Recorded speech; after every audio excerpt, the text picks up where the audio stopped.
Mata adalah panglima hati. Segala yang kita kerjakan tanpa disadari menciptakan misteri di dalam hati.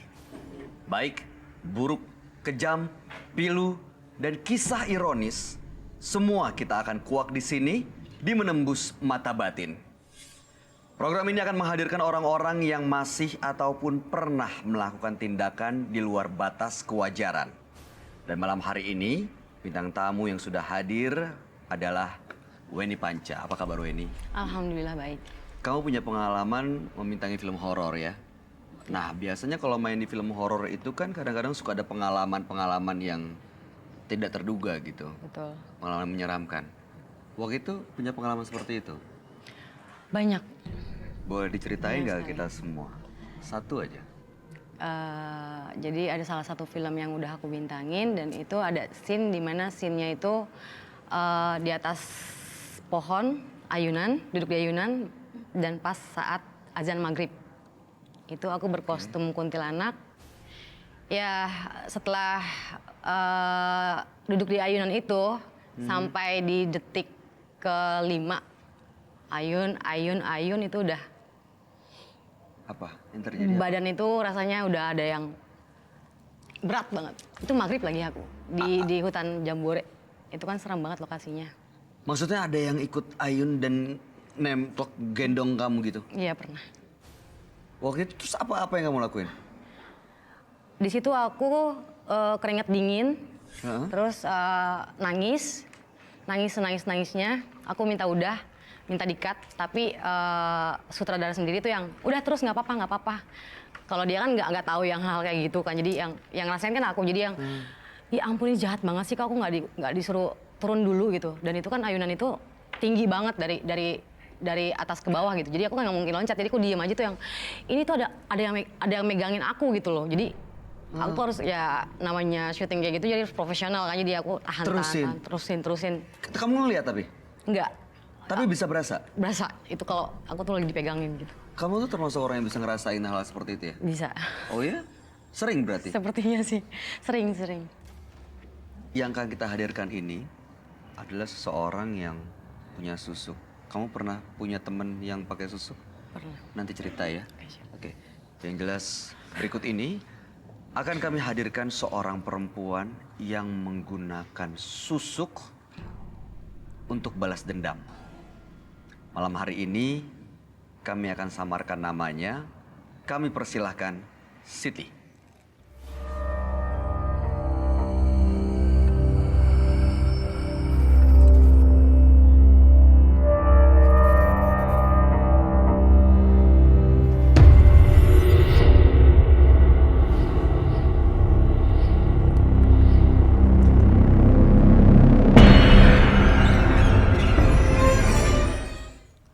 Selamat malam. Silakan Siti. Terima kasih sudah datang di Menembus Mata Batin. Siti, pekerjaannya saat ini apa Siti? Saya tidak bekerja, Tidak bekerja. Jadi sehari-hari kegiatannya adalah mengurus anak. mengurus anak. Ada berapa anaknya? 1, Umur 7 bulan. 7? 7 bulan. 7 bulan. Oke. Informasi yang kami dapatkan Anda menggunakan susuk, betul? Betul. Untuk apa menggunakan susuk? Tadinya saya ingin balas dendam. Saya berhubungan dengan seorang laki-laki selama 2 tahun dan saya tidak dinikahi. Sampai saya memiliki seorang putra. Dan ini adalah anaknya yang 7 bulan ini? Iya, 2 tahun berhubungan, tidak dinikahi? tahun pertama hubungan kami sempat ada masalah. Dan dari situ saya berpikir untuk balas dendam dan membuat keluarganya hancur. Keluarganya? Caranya gimana? Yang pertama saya pergi ke dukun dan 2 hari dari dukun, bapak daripada pacar saya meninggal. Terus saya buat hancur rumah tangga kakaknya. Saya juga membuat adiknya sampai sekarang tidak bekerja. Tidak bekerja? Itu berarti bapaknya waktu meninggal kamu santet gitu? Saya tidak tahu beliau meninggal kenapa, karena yang jelas saya selalu bertanya sama dukun itu apakah itu perbuatan saya atau bukan. Dukun itu selalu menjawab lebih baik kamu tidak tahu. Yang Anda minta dari dukun itu apa? Pengen melihat keluarga dan dia hancur.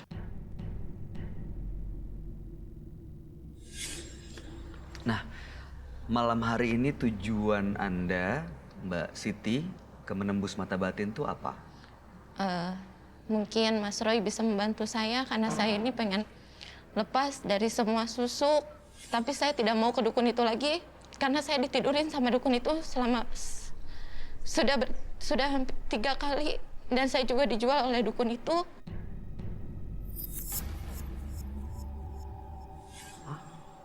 Iya, saya dijual oleh dukun itu. Maksudnya dijual? Ya, saya disuruh melayani temannya. Padahal waktu itu saya lagi hamil. Saya terpaksa karena saya butuh uang untuk bayar dukun itu. Saya pengen lepas dari semuanya. Kalau itikat baik daripada laki-laki yang tinggal bersama dengan saya saat ini ingin menikahi saya ingin cinta yang murni, tanpa guna-guna, tanpa susuk. Mbak Siti, tujuannya sekarang mau stop semuanya. Mau berhenti. Mau benar-benar mendapatkan cinta yang tulus. Dari dia. Dari laki-laki ini. Karena dari saya punya pacarnya Mbak anak. Weni. Karena punya anak dari dia. Oke, sebaiknya memang Mbak Siti nggak cerita ke saya dan ke Weni, tapi cerita ke teman kami. Dia adalah seorang indigo. Kami persilahkan Roy Kiyoshi.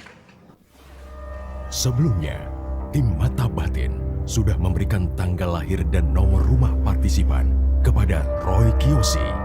Dengan mata batinnya, Roy akan membaca berdasarkan angka yang kami berikan. Siti, angka kelahiran tanggal 21 bulan 4 tahun 1990. Cinta yang terlarang adalah masalah terbesar dalam kehidupan. Mata batin saya melihat begitu banyak ritual dan susuk pengasihan dalam dirinya. Ritual yang membutakan. Dan dia terjebak dalam ritualnya sendiri.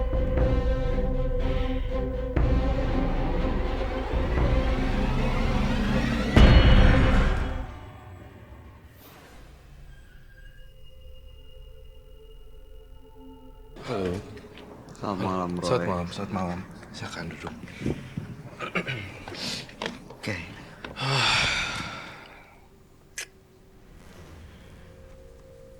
Nama Siti. Tanggal lahir 21 bulan 4 tahun 1992. Saya melihat di sini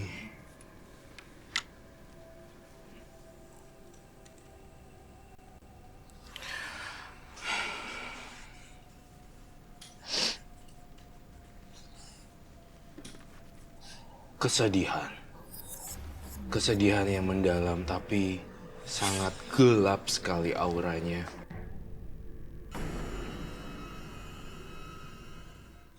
Siti, saya melihat banyak energi yang nempel pada Siti. Saya tahu ini ada air mata di sini. Dan kau pernah berhubungan badan dengan sang dukun. Saya melihat ini.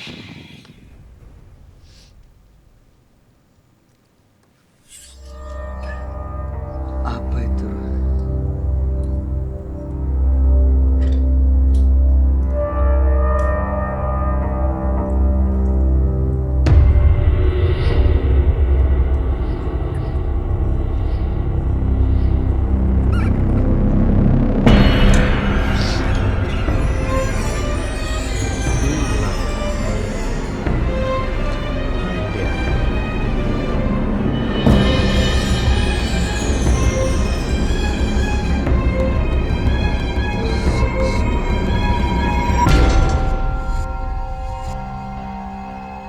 Ada ya? Perjanjian seksual atau perjanjian hitam tuh ada. Maksudnya apa, Roy? Iya, ada ilmu hitam di sini. Ilmu hitam. Jadi memang harus melakukan seksual gitu. Iya. Saya melihat di diri kamu tubuhnya sebenarnya dia itu lemah, tapi dimanfaatkan oleh sang dukun untuk berhubungan badan. Dan saya ngelihat juga Siti ya. Kamu melakukan sesuatu yang tidak lazim. Melakukan foto, kemudian ditanam. Betul. Di kuburan. Bayu. Foto apa, Roy? Foto sang target. Foto orang kamu tanam di kuburan.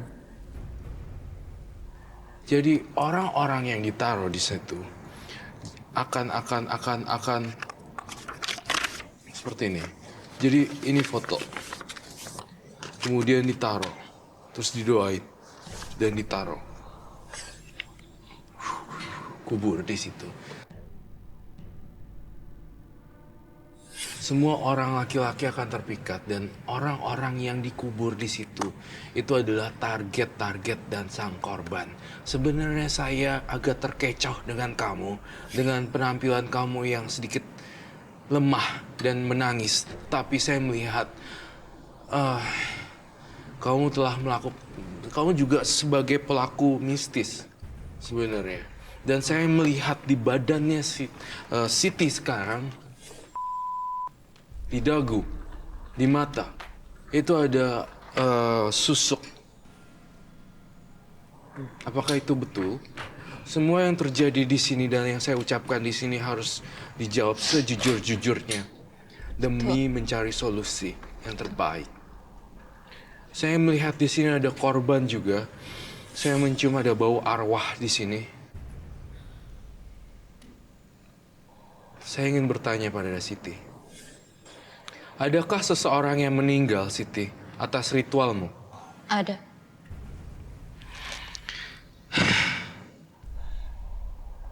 Siapa namanya? Saya nggak bisa nyebutin namanya, Mas Roy. Sebutin.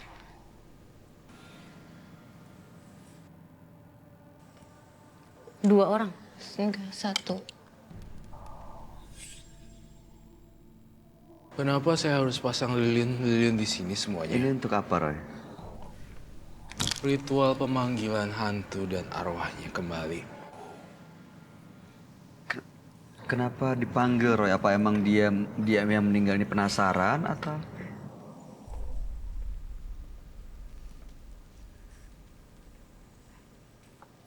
Waktu itu meninggalnya kenapa? Kamu ngapain? Sebenarnya sih dia memang udah sakit, Mas. Saya nggak tahu Siapa meninggal. namanya?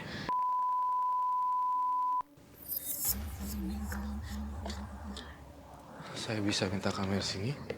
Takut ya. Wah, ini kita mau manggil. Saya minta kamera untuk mendekat ke sini nanti. Dan saya pengen diredupkan. Rambut yuk. Kenapa dia meninggal kalau kamu bisa ingat waktu itu? Yang saya tahu Mas Roy, beliau udah memang sakit-sakitan. Cuman pas kebetulan saya pergi ke dukun, 2 hari saya dari dukun, saya dapat kabar kalau Bapak memang meninggal. Ketika saya nanya ke dukunnya itu perbuatan saya atau bukan, dukunnya malah balik menjawab, kamu gak usah tahu perbuatan kamu atau bukan. Yang jelas kamu bayar dulu sekarang dengan kamu tidur dengan saya. Itu tuh korban kamu tahu. Saya butuh mangkuk dan bel. Kamu masih ingat? Kamu ada fotonya? Ada Bolehkah saya lihat? di handphone. Di handphone. Handphonenya di mana? Tadi di Boleh bantu nggak handphonenya? Handphonenya? Ada yang megang handphonenya? Di mana? Sudah lagi diambil.